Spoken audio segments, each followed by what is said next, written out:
Hello and welcome. You are watching Express News with me, Deepika. Let's begin. India's Prime Minister Narendra Modi visited Vikram Sarabhai Space Centre in Kerala and inaugurated three important space infrastructure projects worth around 1,800 crore rupees.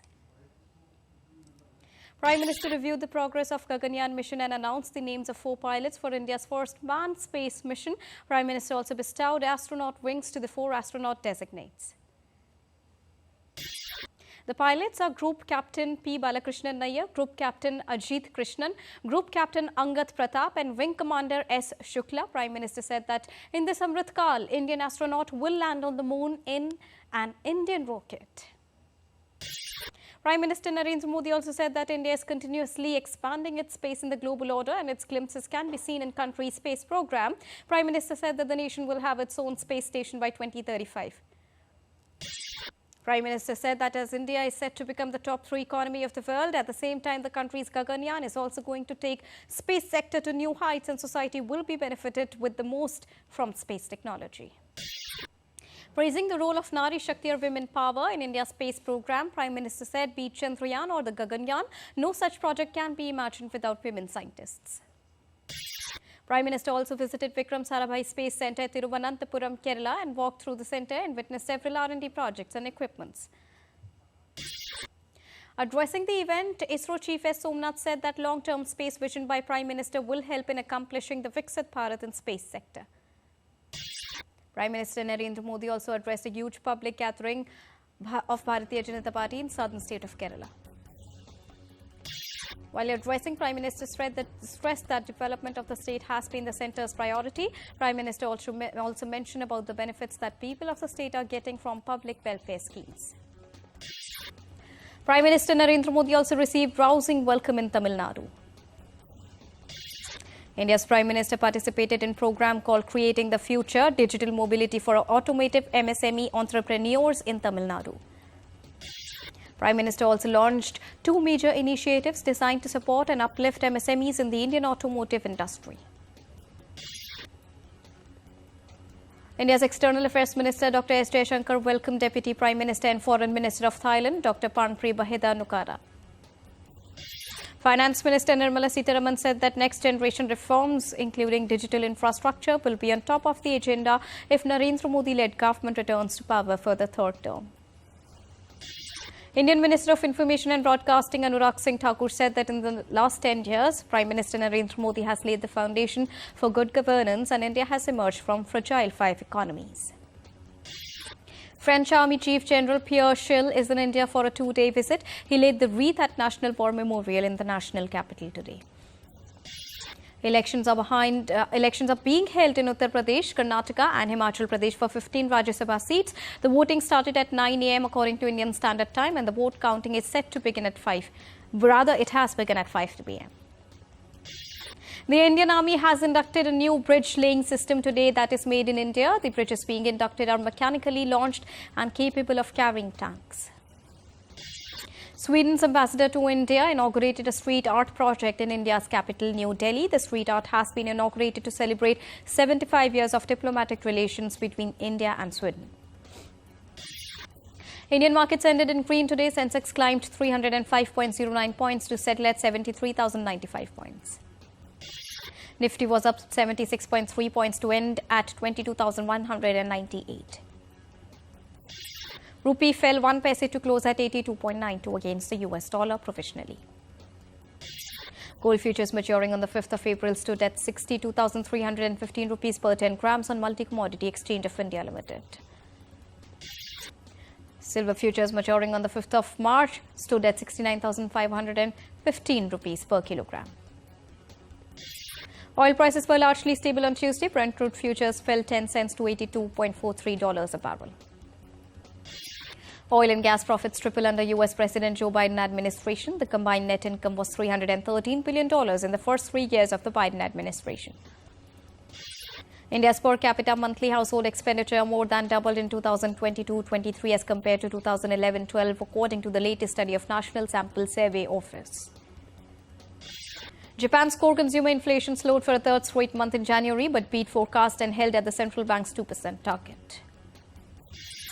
Bitcoin hit a 2-year high on Tuesday on signs of large players buying the cryptocurrency. Bitcoin rose as far as $57,036.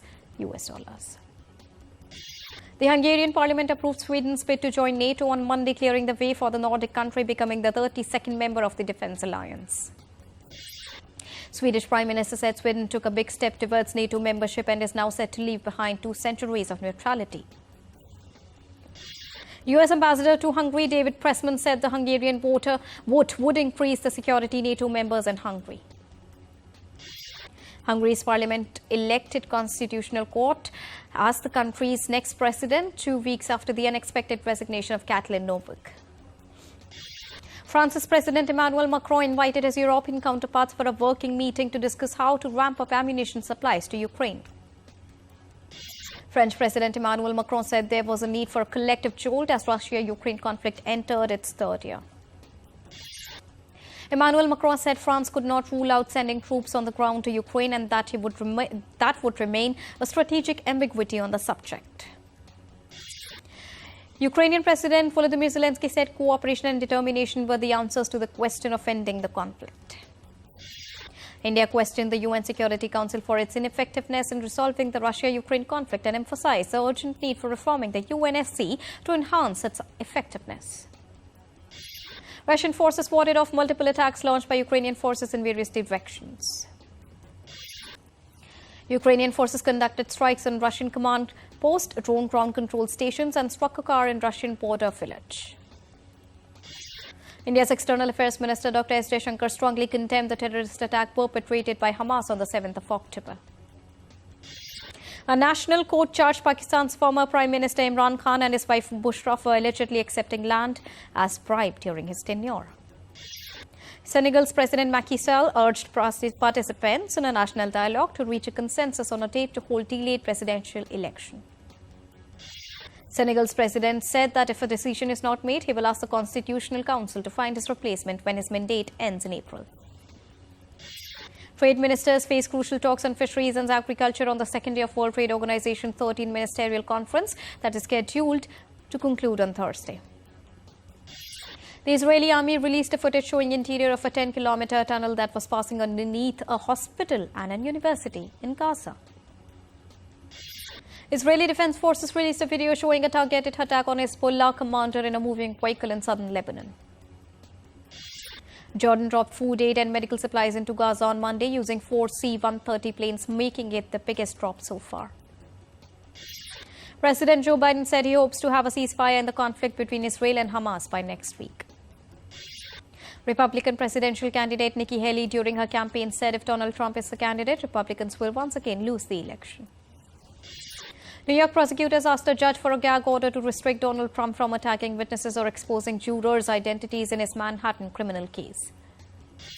Houston police released body camera footage capturing a shootout between officers and an armed officer at Joel Osteen's Houston megachurch on the 11th of February. Southeast Asia's largest and longest-running multinational annual military exercise officially commenced in eastern Thailand with over 9,000 troops from 30 countries. Greece's frigate Hydra departed for the Red Sea to participate in a mission to protect merchant ships from attacks by Houthis. Taiwan said 5 Chinese Coast Guard ships entered restricted waters around Taiwan's frontline islands of Kinmen on Monday but left shortly after being warned away. South Korean nurses have been given legal protection to perform some medical procedures normally conducted by doctors to ease burden on hospital staff caused by walkout. Morocco has issued a snowfall alert for multiple regions, predicting significant accumulation of 20 to 50 centimeters. Peru's Amazon has captured the extent of devastation in Madre Dios department due to extreme rainfall. Peru has also declared a 90-day health emergency across its 20 regions on Monday as dengue fever cases spiked across the country. In Japan, a government data revealed on Tuesday showed that the number of babies born fell for an 8th consecutive year to a record low in 2023. Birth rates fell 5.1% in 2022 to around 758,000. New Zealand said it will repeal a world-first law banning tobacco sales for future generations that was due to be implemented in July. The Swedish-born CEO of Mercedes-Benz warned Germans of xenophobia and told them the car maker's flagship models would not exist if it were not for the foreign origin workers. Visitors at the Mobile World Congress in Barcelona on Monday were able to see latest wearable devices such as Motorola's bendable smartphone. Motorola showcased a bendable smartphone that can be placed on people's wrist as a bracelet, keeping all phone options active. According to an official data released on Tuesday, male employees in Australian private firms were reported to earn around 22% more than their female colleagues. For the first time, the Australian government has released gender pay gaps with more than 100 employees. Google DeepMind CEO plans to relaunch its AI tool, Gemini, that created historical images of people. The tool initially offered through Gemini AI models was paused due to inaccuracies. Inchocycle, a London-based startup, is converting black soldier flies into insect protein to combat climate change.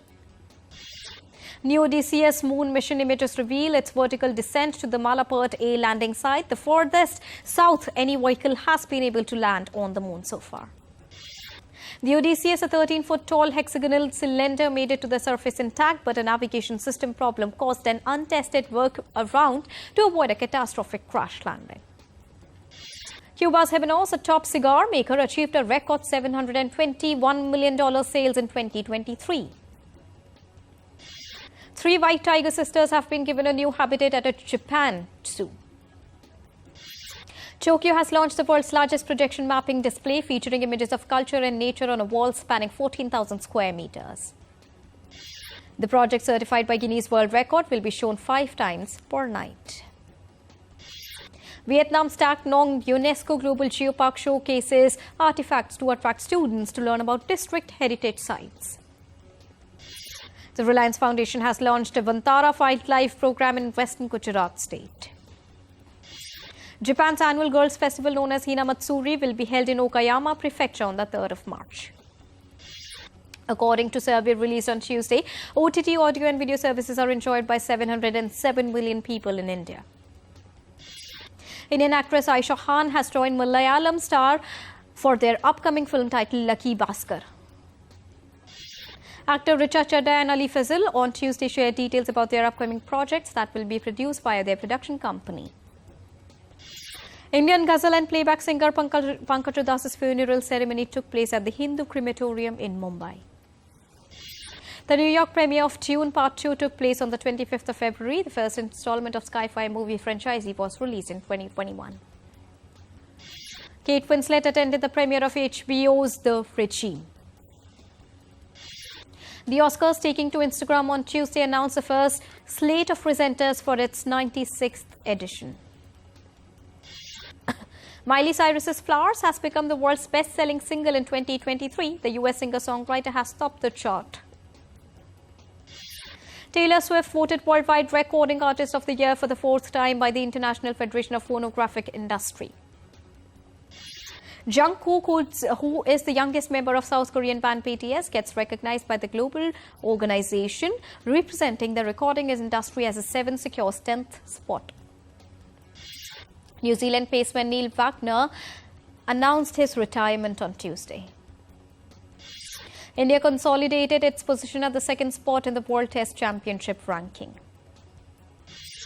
England's percentage took a further hit with a loss and fell to 19.44. Prime Minister Narendra Modi wished speedy recovery to Mohammad Shami. The Mumbai pair of Tanush Kotiyan and Tushar Deshpande created history in quarter-final against Baroda in Ranji Trophy. Indian basketball team put up a spirited fight against much higher-ranked Iran in Group E clash of FIBA Asia Cup 2025 qualifiers round. Andy Murray fought back from a set down to overcome Canada's Denis Shapovalov in the first round of the Dubai Championship. Second seed Andrei Rublev bounced back in style to overcome China's Zhang Zichen in the first round of the Dubai Championship. Red Bull team boss Christian Horner, who was denied allegations by female employer about his conduct, could be out of job or cleared to continue before Saturday's Bahrain Grand Prix. And Everton on Monday won an appeal to reduce their points deduction for a breach of Premier League's profitability and sustainability rules. And with this, it's a wrap here on Express News for now, but news and updates will continue here on DD India. So don't go anywhere, keep watching and keep tracking DD India for all latest news and updates from the country and the world. Thank you so much for joining us right now. Namaskar.